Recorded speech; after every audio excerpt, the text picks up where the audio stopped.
don't think shit, stink pink gators. My Detroit players, Tim's for my hooligans in Brooklyn.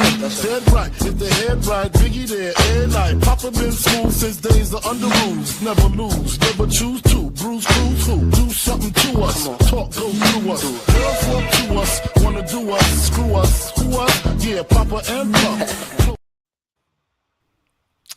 So wrong borough, right? That's Biggie rep in Brooklyn, but way too much Mets.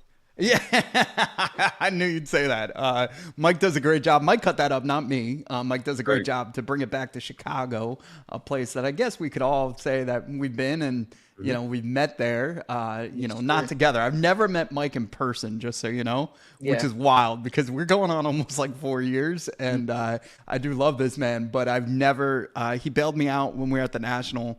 The 2 days we had a situation with my mom and I couldn't get out there immediately. So Mike said, say less, I'll cover you.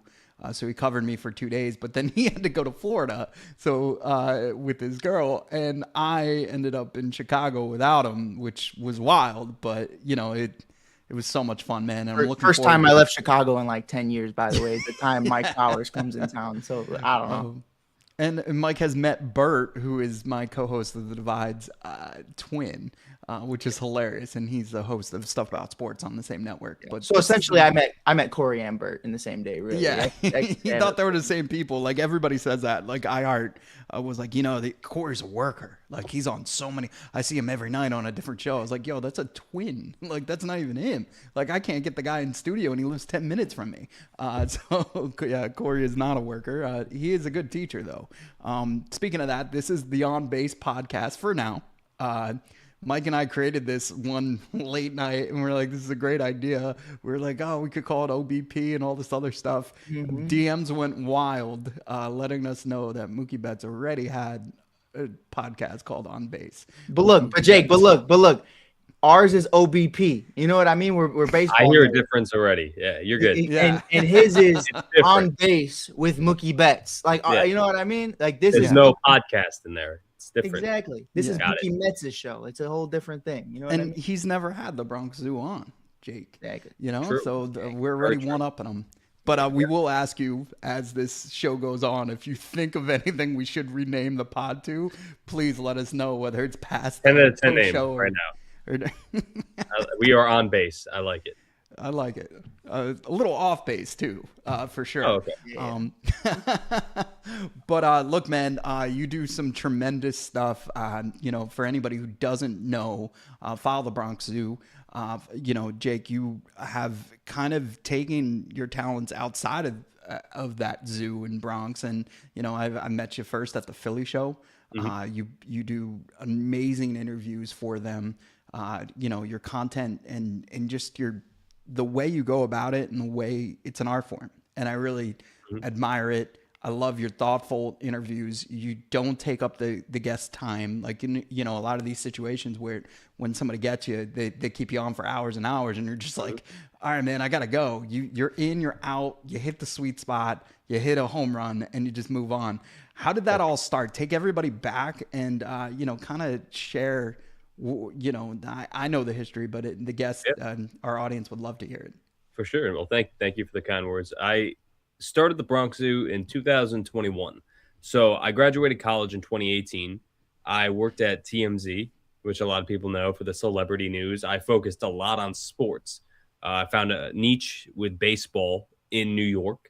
And, you know, COVID happened, led to a couple different, you know, job opportunities. And I ended up getting a job in politics and news and realized for the rest of my life I could not work in politics. And it was nothing against where I worked or the people I worked with. Everyone treated me great. It was just I didn't want to work in politics. I wanted to work in sports. I knew that since I was like 4 years old. So I ended up starting the Bronx Zoo while I was still working. It was like a side project. It was September 12th or September 10th of like 2021. I had a big project that day, and I remember that they had we had a huge storm in New York where like all the trains were shut down. Every train. There were no Ubers. There was nothing. I didn't have my car. It was up here where my parents live, and I'm like, I really want to start this idea. Like, I really want to start it now. Like, that's who I am. Like, if I have an idea, it's getting done that day. Like, it will happen. So I ended up walking 20 miles to a place where I could get picked up just to get my camera equipment. Got the camera equipment, started it that weekend, which I believe was a Saturday, with my best friend from college, Jeff. Wasn't like we were professionals. We just went out there, filmed, had the camera equipment. And, we did 4 episodes in 2021. It was a good test. The Yankees lost to the Red Sox, which stunk, but it was a good start here, see what it's like, see the reception, because there's so many street interviews now.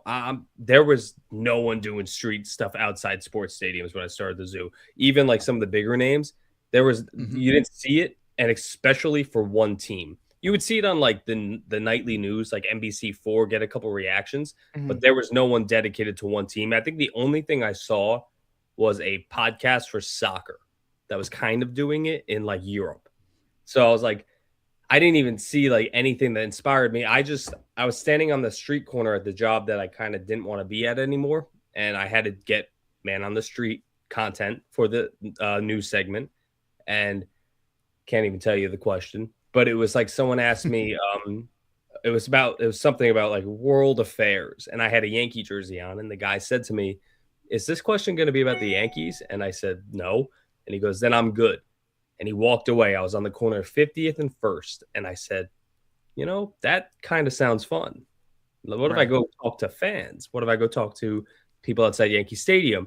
I'm good with a microphone. And I think the one thing that a lot of people that want to start this type of career don't think about beforehand is everything you see on the zoo. I edit myself, the graphics, the videos, everything that's ever been posted, the long form. I learned how to do that at other jobs that gave me the skills to finally say, you know what? I'm ready. I think I can go out there. I think I can take this idea, take all my skills, and not have to rely on anyone else for a job. And at first it was just like, all right, I'm going to try it out, see what happens. So we did the first 4 games. It's like, you know what? That was pretty fun. I think I will turn this into the biggest Yankees platform in the world. That was my mindset. And I said to my parents, and I mean, at that point I'm 25, and I said to my parents, not that I needed a blessing or permission, but I wanted, the trust of people around me. I said, I'm going to quit my job. I'm going to not have another job. I'm going to give this, because at that time I had just been saving money. I didn't do anything. I didn't go out a lot. I always worked. I said, the money I save, I'm going to turn into this business that makes no sense. It doesn't probably add up to anyone else, but I'm telling you, this will turn into something that will get me money. And my parents have always kind of trusted me, always put their faith in me. And they said, yeah, we pretty much know who you are, and you're not going to make that up. You're going to do exactly what you say. So 2022 spirals into what it was. And from there, we were, the Yankees lost in the playoffs that year, but it kept building up and building up and building up to a point where people go to a Yankee game now and say, I got to be on the zoo while I go to the game. Yeah. I was thinking about this because I told Mikey about this. It's totally different when things start aligning. Like, I started everything in 2020. The Cubs were on the bridge of trading the core, and Rizzo, Bryant, and Baez, everybody and their mama. The Bears were the Bears. So that was a problem too. But I'm doing all these street interviews, and I'm interviewing all these players. And even though there is still that fan base that loves to see it, everything turned in 24, 25 when the Cubs made the playoffs again, and good, better, best, Ben Johnson, Caleb Williams. Now we're seeing millions of views. Now we're seeing all of these people talk about, oh, everything I'm doing and Mike, it's really all coming together.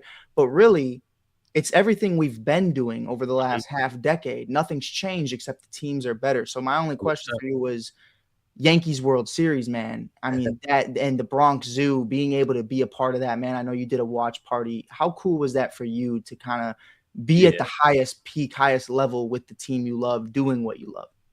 2024, the outcome was not what we wanted. It was a terrible outcome based on how the turn of events happened. But 2024 was a special year for me personally. It was just like everything, like you said, came together. I started working with Brandon Steiners. So those who don't know, in sports memorabilia, he basically helped. Like, it is the way it is because of him. So Right. I was his intern in college, but we started working together, and he's one of the best business minds and top sports business minds of our generation. So getting to learn from him every day, it's really special. And I started working with him. My family started coming to a lot of Yankee games that year. I don't know why. I think things were building up. So it was fun to be around my sisters, my brother-in-law.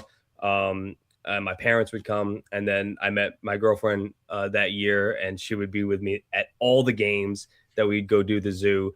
And my best friend moved into the city that year. So he was at the game. We were at the game. So it was like all of us were in it all year together. So to see it build up to that point, and at that point, the zoo was kind of established to where, we're the number one Yankees baseball show in the world. And that's just what I like to call it. But that's how it kind of built up to where it was. So once we get to the World Series, and we have a great relationship with Billy's Sports Bar, and Keith McPherson had the idea to do a watch party, and he hit me up. So we all did a watch party, and then we just kept doing them.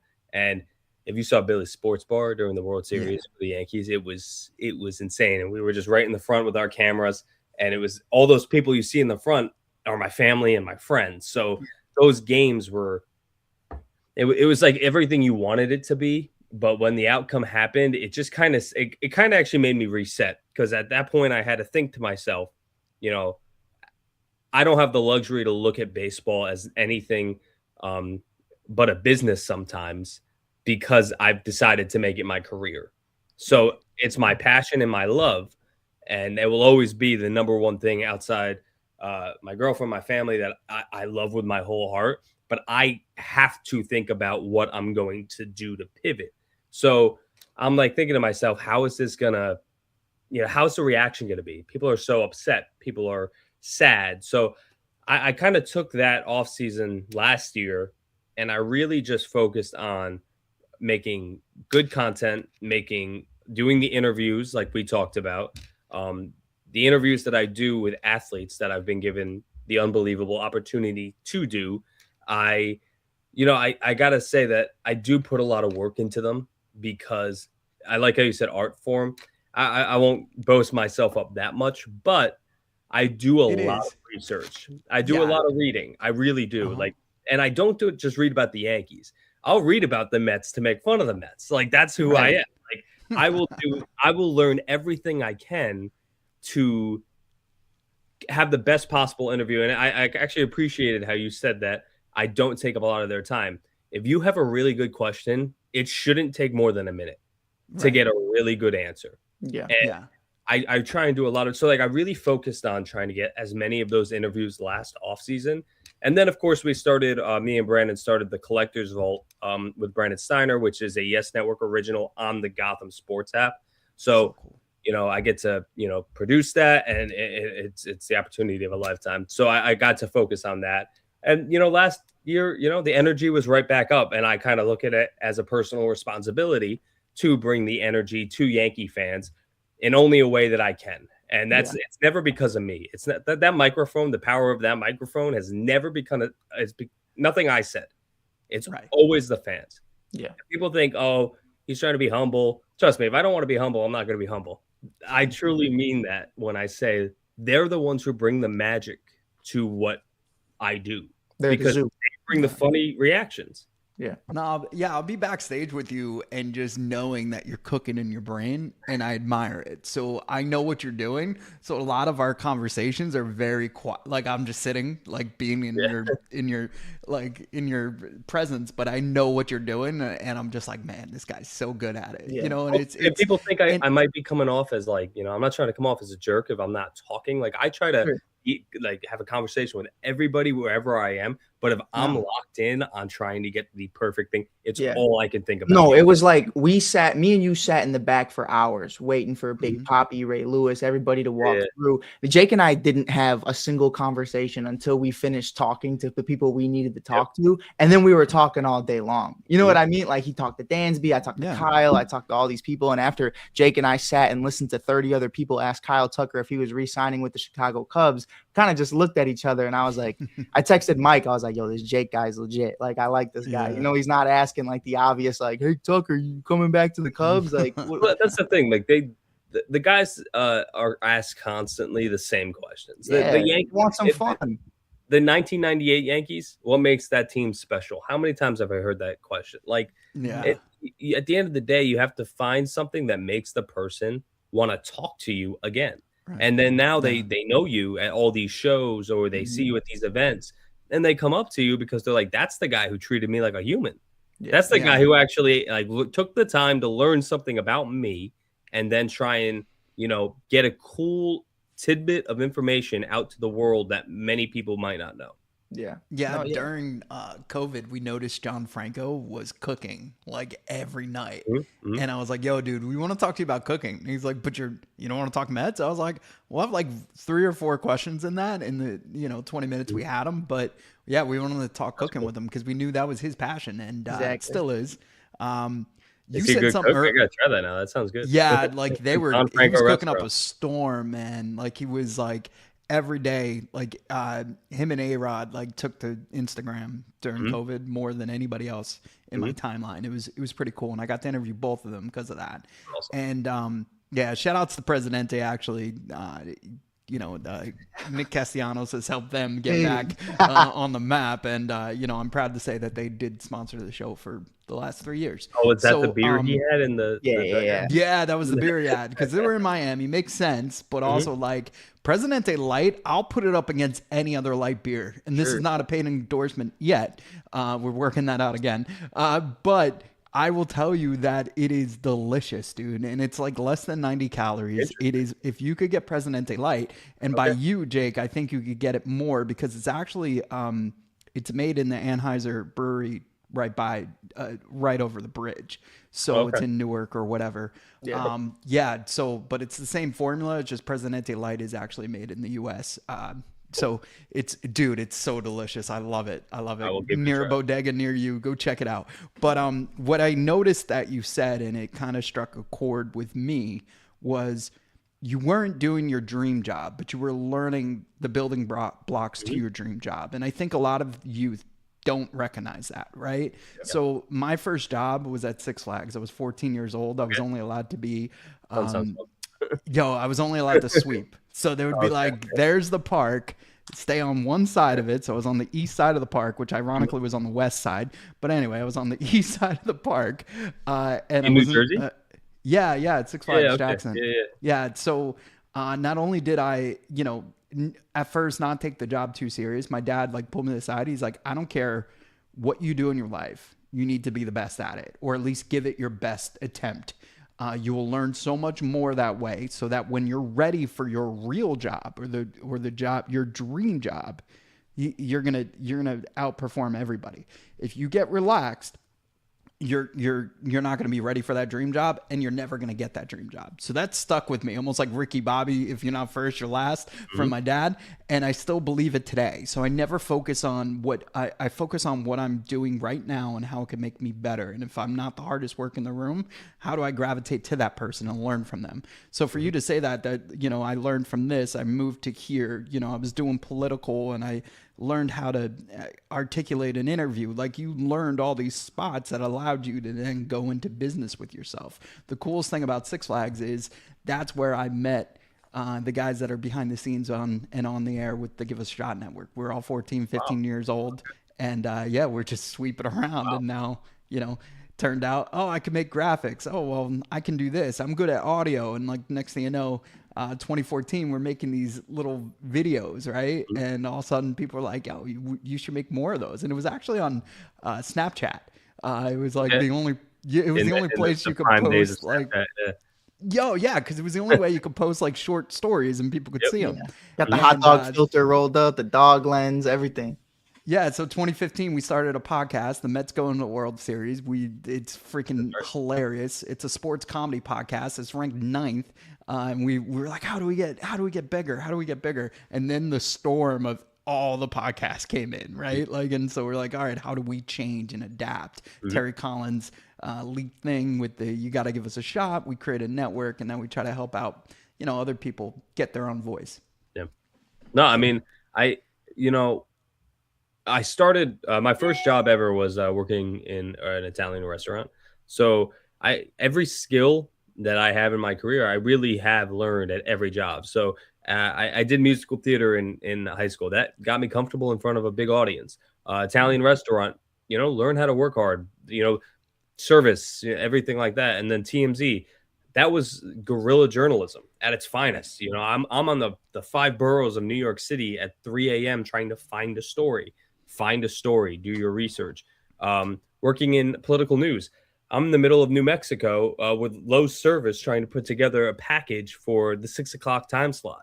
Like I'm all over the country trying to figure out, not only am I filming it, I'm editing it. I don't have to be the reporter, but okay, when time comes, the reporting skills, that's fine. I got that. And then the editing, I would edit packages. I would edit social. I worked in social media for maybe 6 years by the time. As an intern, I worked for Brandon Steiner at Steiner Sports, and I was doing social media short form content.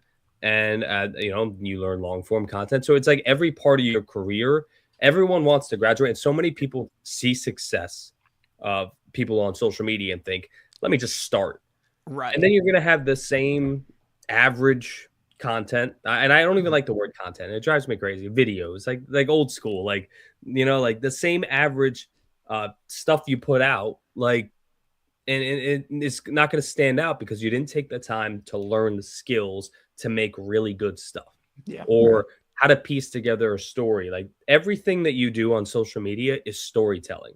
No matter what you try to put together in 10 seconds, 30 seconds, a story, a beginning, middle, end. What's the question? What's the answer? And the key part of interviewing, what's your response? Because the interview should never stop with one, what you asked. If they give a really good, and I could tell you the prime example of learning that I did, my video that probably skyrocketed the zoo was actually this hall pass video. I don't even know if you guys ever saw it, but it was, I asked someone on the street. I think I ended up getting maybe 30 million views between everywhere it got shared. I tried counting once. I asked this, they said they were a couple, and I have the proof. I don't know if they were kind of messing with me, but they had a walk towards me. I said, are you guys dating? They said, yes. So I said, and my friend Joe, who was helping me that day, he said, ask this question one more time. Because my friends love the question, because my sister gave me the question. Yeah. I'm like, all right, I'll try it one more time. I said, if the Yankees win a World Series, would you give a hall pass to your girlfriend? With someone on the Yankees, or just anyone in general? Anybody. That was her question. Anybody. That was what she asked me. An important question.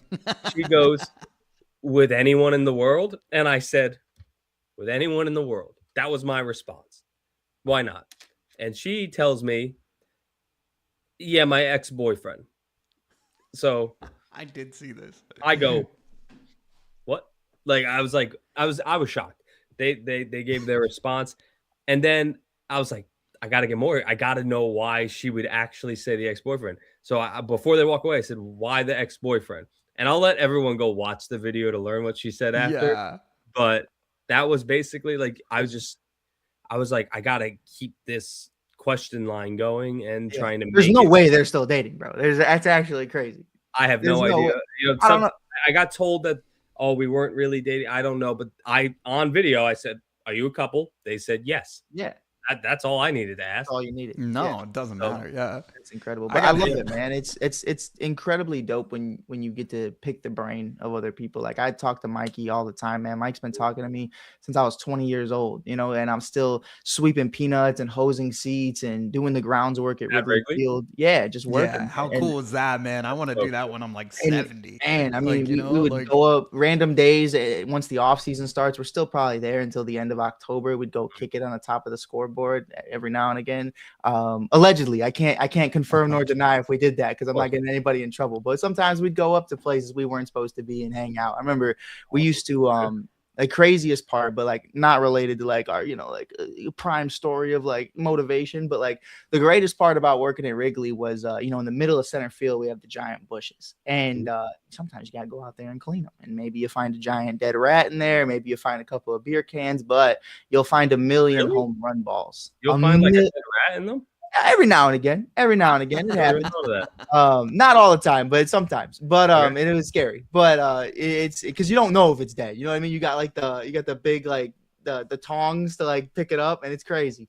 But the funniest thing, we were all single at the time. So me, my boy Smiles, Robbie's in a relationship. So really just me and Smiles, we'd be in these bushes, man, getting all these home run balls. Now, whether they're in BP or in a game, we have no idea who hit them. But of course, it's 2020. So I'm walking up to every single Puerto Rican girl at Sluggers after this being like, you want this Javier Baez home run ball? You know what I mean? Like, hey, Chris Bryant hit this home run ball. You want it? I work at the stadium. And they're like, oh, that's so awesome. It's like, we're just lying. You know what I mean? We have no idea who Billy Hamilton might have hit that ball for all I know. But like, it's just the idea of that. But like the day we realized, like, man, the shy kid we're doing it. You know what I mean? Like my thing was minor league baseball, guys. Let's tell the stories before they're important. You know what I mean? You always see guys talking to you once you make your MLB debut, but where are you talking to the guys in single A, double A, triple A, and Tennessee's own?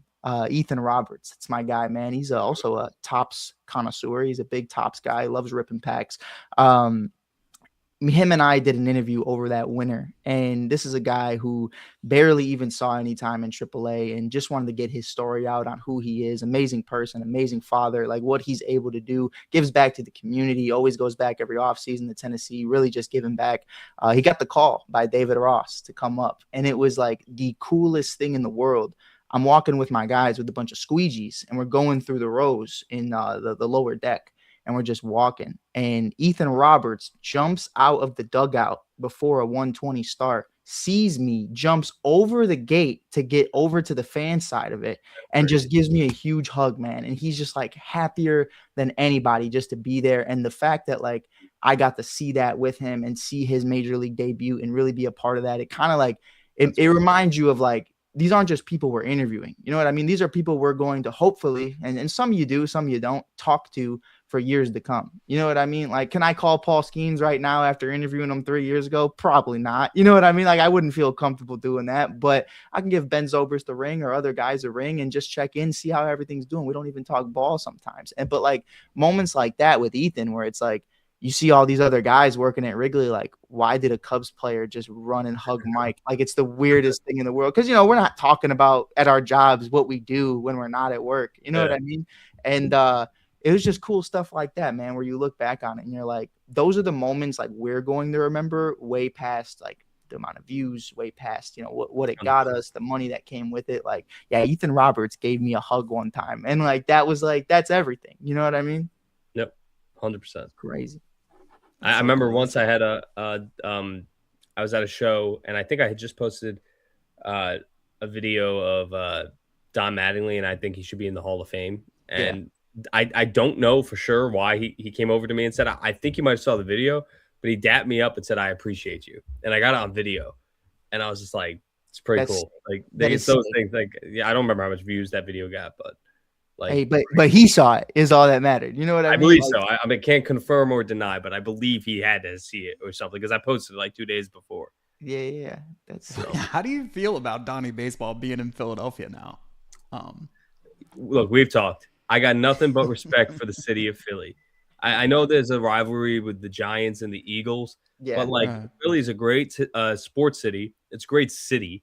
It's like an hour and a half away from New York. It's not like we're super far. And it's not like the Yankees and Phillies, in 2009, but I wouldn't say the Yankees and Phillies are rivals. Sure. Right. It's just You said this, I think, before the show. Like, you study the other side more than, Yeah. most. So I do take pride in knowing more than the average Philly fan about the Yeah. Phillies because, being the outsider in Philadelphia on Fox Sports, Philadelphia, Well, that's it's a rivalry, difficult. Mets and Phillies, Yeah, 100%. it is, but the weirdness of it is up to 2024, we've never met in the playoffs. Yeah. So, like, it was weird. You guys met them before we did, Yeah. in 2009. So, That's like, because of the they've never. Mets. Yeah, that's Met. I get that, but it was our fault for sure. But the one thing I would share is, like, now they've never beat a New York team in the postseason. Like, you know what I mean? Which is pretty cool. It's pretty cool, yeah. So, and ironically, Nick Castellanos is the only reason why they even won one game. So, yeah. I mean, I wish Don the best. I want him to get a ring. I wish it could happen last year. But, like, my biggest regret as a Yankee fan is not getting Bryce Harper. So I'll always, be a fan of his. And Schwarber is one of the coolest dudes in the world. So, like, I got no beef with Philly. Rocky's from that city. It's okay. Can I ask one thing before we get into, like, the nitty gritty Yankees questions? Because I was so happy for you. You see Big Tone in the background right here. Always and forever will be Chicago.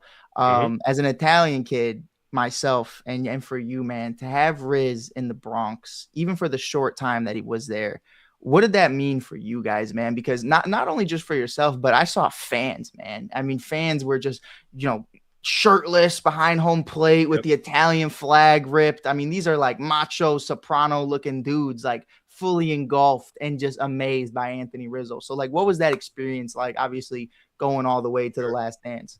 I remember the day he got traded in 21 because it was so unexpected. We thought the Yankees traded for Gallo. No one expected Anthony Rizzo. So, like, when I say it all kind of came together, I started the Zoo about 3.5 weeks after we got Anthony Rizzo. And more importantly, I had, everyone knows I do a lot of Italian American content as well. Yeah. But Rizzo was my favorite non-Yankee. It was known. I had a Rizzo Cubs jersey in my jersey collection. So I collect jerseys around the league. I'm a baseball fan. I don't wear them. I'll never wear them. But I like to collect baseball stuff. So had a Rizzo Cubs jersey.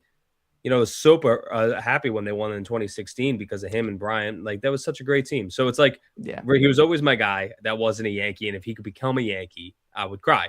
And when he did, and then he hit a home run in his first game. So it was just like everything he did along the way in his career, from Cubs to Yankees, he is one of the best athletes on and off the field. I don't think a lot of people realize what he does off the field, but he's one of the best, a gem. In both cities to like achieve success like that in Chicago and in New York is not easy. And what really sucks about the whole thing, he got injured because of Tatis. In that season. Dirty ass play, by the way. Yeah, I mean, it was just like some plays just happen, and it's just like, right. That really is just unlucky. I think Rizzo could probably still play today, especially without that injury. But I'll always be rooting for him. But in 2024, no one in the news was talking about it. But I kept saying, I'm almost positive if Rizzo wins, he'll be the first guy to win with the Cubs and the Yankees. Yeah, right. The Yankees won their first in 23, and the Cubs won their first in last in 1914. So he would have been the first guy to win with the Cubs and the Yankees. That would have been a huge story. Yeah, And we didn't help with that, by the way. We will take full credit to having 108 much years. Like the Mets and not meeting the we'll apologize for that. It is our fault. But I do think you're right, man. And it's a beautiful thing. Like, for Mike knows, man, I tell him all the time, my dad passed away a year before the Cubs won the World Series of cancer. And we met Riz. He was a caricaturist in the city. And he got to give Anthony Rizzo a drawing that he made of him. I got to meet Riz when I was like 12. And when I tell you I'm in tears, like at Wrigley Field when we won the championship, man, and that's just my story. You know what I mean? There's a million. Were you working in Not at the 2016? time. I was 16. But Okay. we all You in just the went game? down there. Yeah. Well, we didn't go. The game was in Okay. Cleveland, but we were all just That's outside of Wrigley, man. We were at Sluggers. We were everywhere. I had school the next day. Went to school smelling interesting. So I had to get sent to the office, and I was like, it wasn't me. There's just champagne everywhere. I don't know what to tell you. But you know, it was one of those things, man, where it's like that's my story, and there are so many other people's story with the Children's Hospital and everything he did in Chicago for kids with cancer.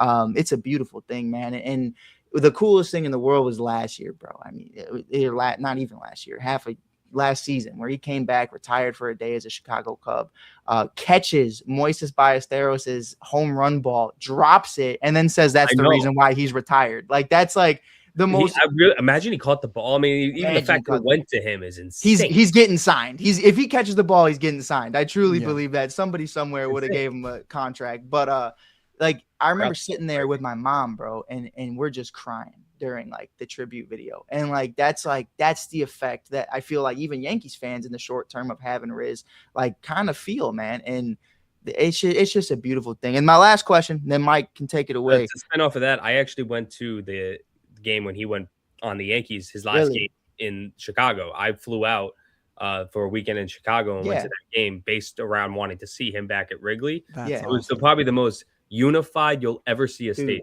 Were you there for the first game that he was Friday. there? Dude, my girl took me there, bought us tickets. When he went in the middle of center field and just like took it in, like again, like I'm a guy you'll never see cry unless it's Anthony Rizzo, and I will start bawling, brother. 100%. And it's the craziest thing in the world. But the last one for you, look. If you've been on fanatics.com lately, this is not a paid advertisement, by the way. I just have a genuine question. Okay. Go on there. You look up World Baseball Classic jerseys. You can find everybody. Ohtani. I mean, you probably can find some Lindors out there, even though he's not playing. You could find the Judge. You can find the Skeens. Look up Team Italy jerseys. You won't find a single one that you can purchase, not even a custom one. And I thought there was a shooter shot that Roman Anthony would be that difference for us. But today, officially announced Team USA. As an Italian kid, does it hurt a little bit that he's not playing for Team Italy? No, I mean, look, at the end of the day, he was born in Miami. You know, to rep the red, white, and blue is probably the most surreal feeling in the world. And when you got Skeens on the mound, Scooble on the mound, Judge is your captain. I mean, who wouldn't want to play on that team? That might be one of the greatest teams ever assembled. So is Dominican Republic, and Japan's going to be insane again too. So it's like, I mean, I do like Team Italy's team this year though. You got Cervelli as the manager, former Yankee. Nicky Lopez, Naperville legend. You know what I mean? You got Jack Caglione. You got I think you got Vinny Pasquantino. They have a really good team. Now, this is what I thought was going to happen. Not recently, but I thought in the last couple of months we might hear it. I thought Rizzo was going to play for the last time. I was thinking that. I heard thought it was going to happen. And there were rumors. There were whispers that they invited him, and I thought the cappuccino machine. Why not? You know what I mean? He played, I think, in 2013. Yeah, he played one. I believe he only played once. But I think it was just for the vibe. He got it in, but I think the WBC is going to be maybe bigger than most sporting events this year because of the way it's being marketed. It really MLB. I don't know. I think MLB right now is, the NBA's hurting a little bit. The NFL has a lot of mixed opinions with injuries and everything like that. Maybe it's only for one more year until a strike possibly happens. But the MLB, I was going to say, we got that 2027 looming. But right now, they're thriving. So hopefully we're going out on top. Yeah, dude, it's working out. I agree. Like, the players are being taken care of financially, right? The owners are making money. You got owners, the majority of them spending, right? Yeah. The one thing I want to share about Riz, because I was hella jealous. Corey, my co-host of The Divide, got to sit here and enjoy the Riz. One thing, and I don't know, Jake, maybe your parents know, but Nobody Beats the Wiz was an electronics store in New York. PC Richard & Son, who I worked for 15 years, has the iconic strikeout whistle. Prior to that, the Wiz was a sponsor of the Yankees. You know, you see that home run, the one where the fan interfered. You see the Nobody Beats the Wiz logo in there. we created Nobody Beats the Riz shirts, and they went viral. Like, it was awesome. Like, I could still send you one if you want one, and Mikey, you too. People were texting me that we were going to get a letter telling us we can't use that likeliness and stuff. Man. But what a lot of people don't know is the reason why the Wiz never came back was because PC Richard & Son owns, and operates the Wiz.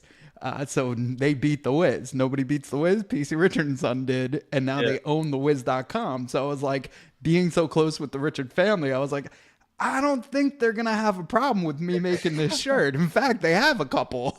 It was, dude. It made me a huge Rizzo fan, and then just Mike's stories with him. Like, I felt so bad for him. It's, so I relate a lot of my love for David Wright with Rizzo, if that makes any sense. But same thing with understanding Don Mattingly and how much he means to your fan base. Yeah. It's very similar to David Wright. So him having that moment in the World Series in 2015 is something that, it's one of those few clips I get to watch. That home run and Pete Alonso's home run off of Devin Williams, ironically. The newest man. I could tell you too, so I got to interview Rizzo for the Zoo. I was at a card show, and the way it happened, of course it happens like this. Rizzo's about to walk off the stage. He's done, and my microphone died. So I'm like, there's so much happening at the moment. Like, first off, I'm trying to see if he'll even do it. So I walk in, we got the whole thing on video because I just said, record on your phone. I'm going to record on my phone. So my guy Sean's filming on the phone. And Rizzo's already around the thing. Like, he has a clear path out. He does not need to talk to me if he didn't want to. But I'm convinced he knew me by this point because of the amount of Rizzo videos I was making. And I said, hey, Anthony, I had my Zoo shirt on too. I'm like, can you talk real quick? He purposely walked all the way around the gate just to come and talk to me. And I asked him about what his favorite Rocky movie was, because I remember 2016, he played Rocky on all the TVs. Yeah, so he also walked around the clubhouse naked during the World Series. I didn't talk about that part. No. We didn't talk about that part. They played Mario. Rizzo story. Hey, let me tell you something. How you there? No, I'm kidding.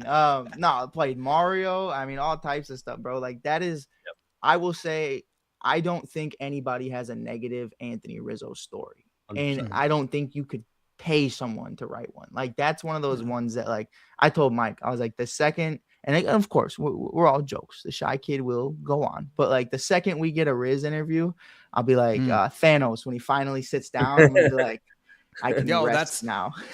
And Jake, you just recently ran into him, and you talked about Bo Bichette moving over to third base. Yeah. Howard Johnson. That was my dude. I interviewed A-Rod, a bunch of other players. That was your guy? Yeah, Hojo was my guy. Really? I was a psychopath, and I got to tell him how much of a psycho I was. Dude, I was trading 90s Jordan Bulls cards for Hojos. I have a binder, and I didn't care if I had multiples. Like, I didn't care. I thought what about Hojo made him your guy? I mean, he's a great player. Dude, he was just epic. Just his versatility. So I read a book when I was probably a little too young to read it. It was called The Worst Team Money Could Buy. And he was the only so it was after 86. It's pretty much everything from 86 to like about 93. So met him at the vet. He said hi to me. My grandma was going nuts. She's Nanny from Brooklyn, Nanny Cope, God bless her, screaming, Hojo, this is Michael Charles Powers. He's gonna be a Met one day. And he's like, hi, Mike. Like, and I was like, holy shit, I just met Hojo. It was just everything as a second grader you could ever ask for. So I read this book. I should have never read it. I learned about drugs. I learned about everything that happened to Doc Gooden, Daryl Strawberry, Jose Vizcaíno, like throwing firecrackers at kids or some shit. Like, it was wild, man. The story was wild. Yeah. So it was like it was like 86 and 94, I want to say. Like, it was like a time. Every chapter was a different part of why they were so messed up. And Hojo was the constant. They even called him like the priest or the minister or whatever, like, because he was always the guy that was going. But my favorite part was, so I was a lefty, but I could throw righty as well. So I would get the yips whenever they put me at third, and he had the yips as a Met. And the first time he put somebody out at third base, the crowd gave him a sarcastic cheer. And what he does, instead of just like playing the game, he asked for it again. He goes, yeah, give it to me again. And then instantly he was a fan favorite. You know, he was just a stud out there. He felt like baseball. And like, I just loved him. I don't know why. He's just, he was my guy. That's your guy. So. I love that. I mean, it's like the one guy we were interviewing a guy, and I was like, "Who's your favorite Cub of all time?" And he was like, drunk off his ass. He's like, "Let me tell you something about Darwin Barney." And I was like, "You know what?" I was like, "That's Gold Glover, Darwin Barney. Damn it, couldn't hit a lick." But I'll tell you what, it was my favorite answer I think I've ever gotten. It's just like that's your guy. I mean, there's certain guys that get people into the game, and yeah, I mean, it's everything. That's the beauty of it. There's so many guys in baseball. You might like pitching. You might like a catcher. You might like a shortstop, you know? Yeah. Might like a guy that didn't even play in the league that long, but it was just like that much for you. You know what I mean? Like, it's dope, man. I love Shelly Duncan. Shelly Duncan had like one good year for the Yankees and then became the AAA manager. Like, yeah.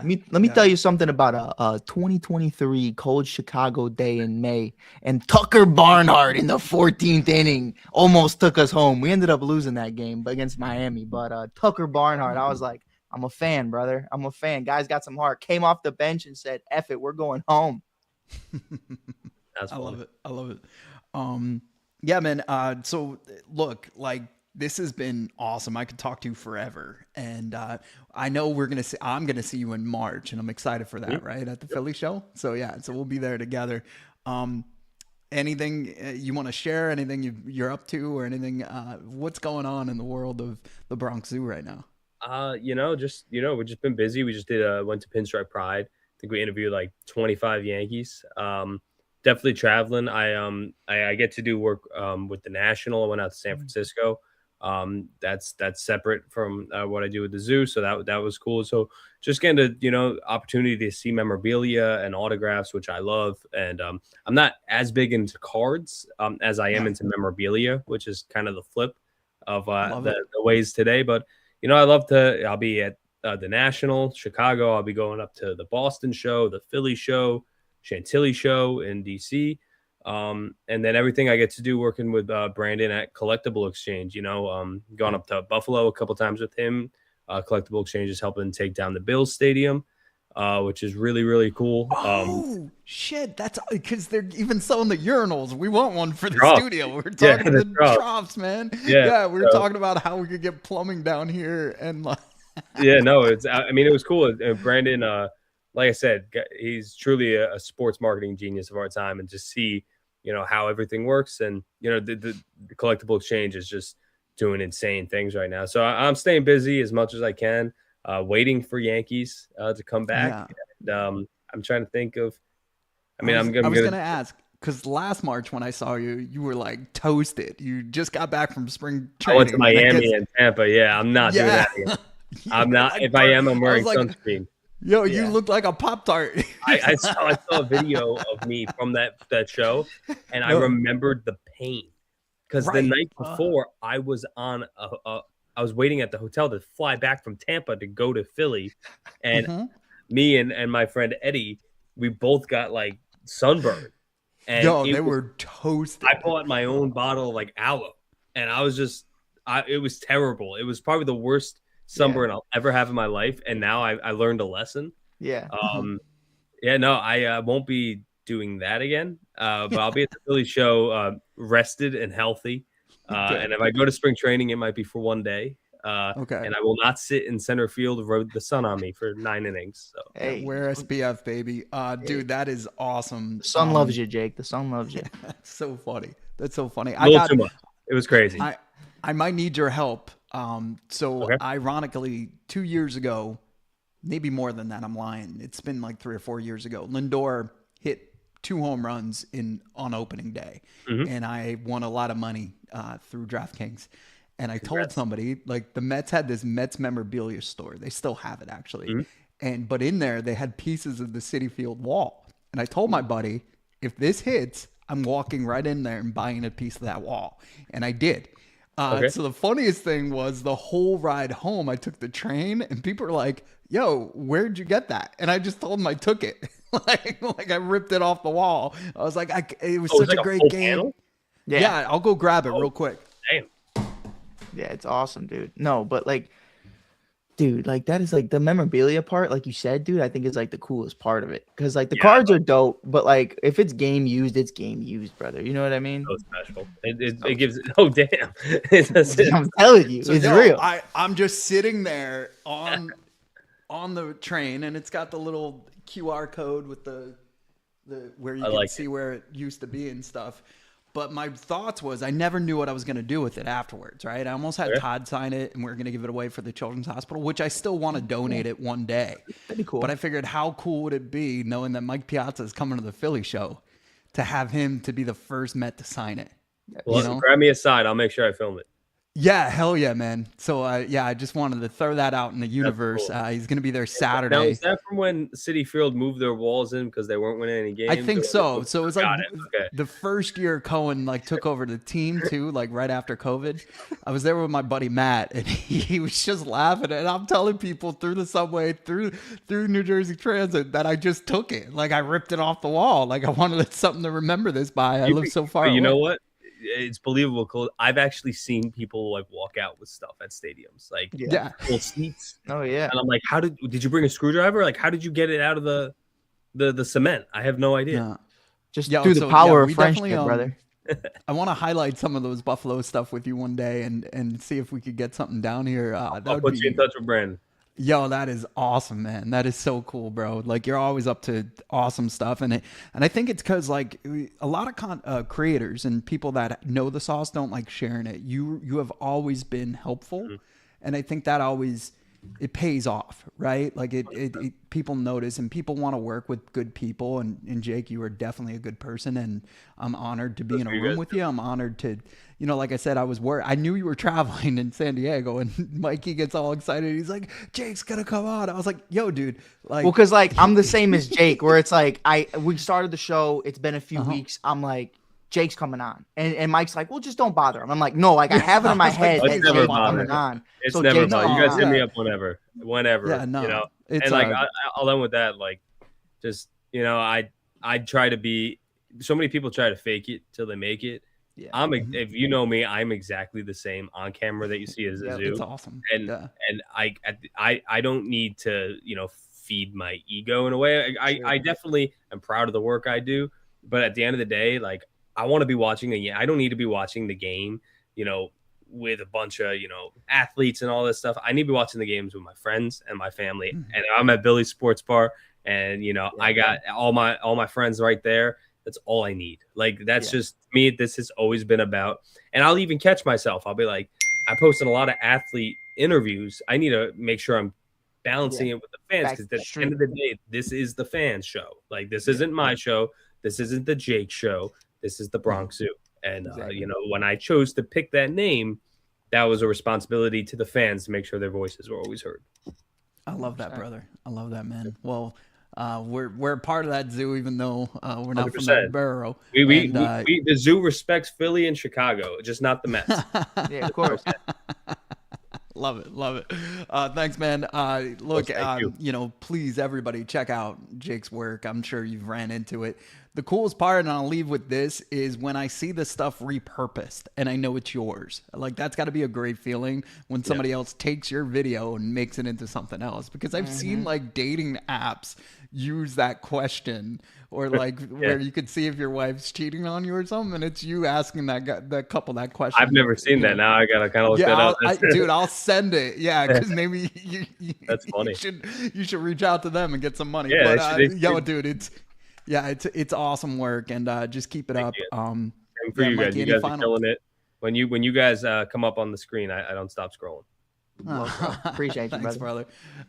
All right. Well, with that said, I stopped scrolling. Let me correct myself. I stopped scrolling. No, I keep going. Through. He's like, I stopped scrolling to watch.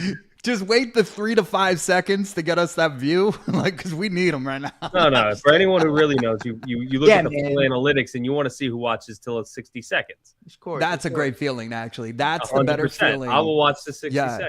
Yeah, and, right. No, that is the best feeling. Is like that percentage that does follow through. You know, so that is cool, and I think people should focus more on that than I got 10,000 views or whatever the hell it is. Like just focus on because those are the real fans. They're gonna buy your merch. They're gonna buy and follow you.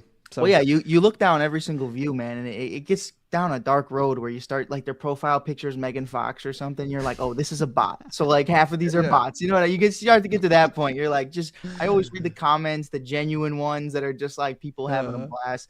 We appreciate you guys for listening, man. Again, if you type in On Base Podcast and you see Mookie Betts, you've scrolled too far. You will find Mike and I at some point, and we will figure this out. But until then, this is On Base Podcast, not with Mookie Betts. This is with Bookie Mets. So that's where we're at today. We got to get Mookie on. We got to get Mookie on. Hey, man, my bad. We thought your pod needed a little something, so we just fixed it. All right. Have a great night, everyone. Thank you.